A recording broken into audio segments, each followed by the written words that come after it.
السلام عليكم ورحمة الله وبركاته، أهلا بكم في حلقة جديدة من قناتكم بي كوين. هنتكلم معانا النهارده من داخل سنتر للبيع الأجهزة الكهربائية داخل مول سيتي لايت في كارفور في الإسكندرية، وعندهم توصيل لجميع أنحاء الإسكندرية.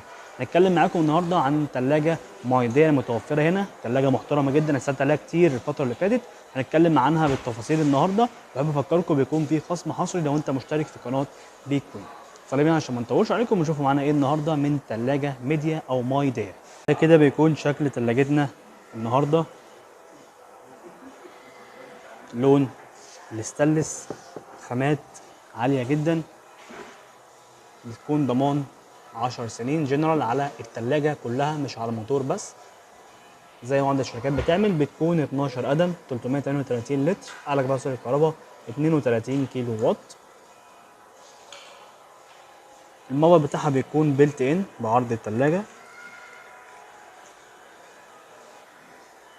نستعرض معاكم الفريزر بتاعها، حجمه بيكون كويس جدا، خصوصا ان هي مش كبيره، 12 قدم.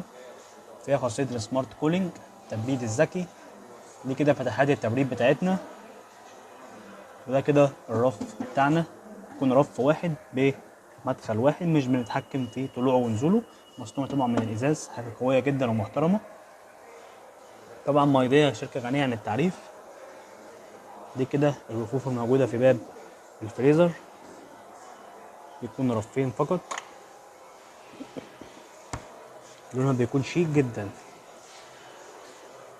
هنتكلم معاكم عن سعرها داخل الحلقة. ده كده بيكون شكل التلاجة من الداخل، يكون فيه درج الخضار واللحمة. ده كده 1 2 3 رفوف، خامات تصنيع محترمة جدا، ازاز قوي جدا، بنتحكم فيه زي ما حضراتكم كده شايفين في مستوى الصعود والنزول. ده كده الترموستات بتاعتنا بتكون ديجيتال.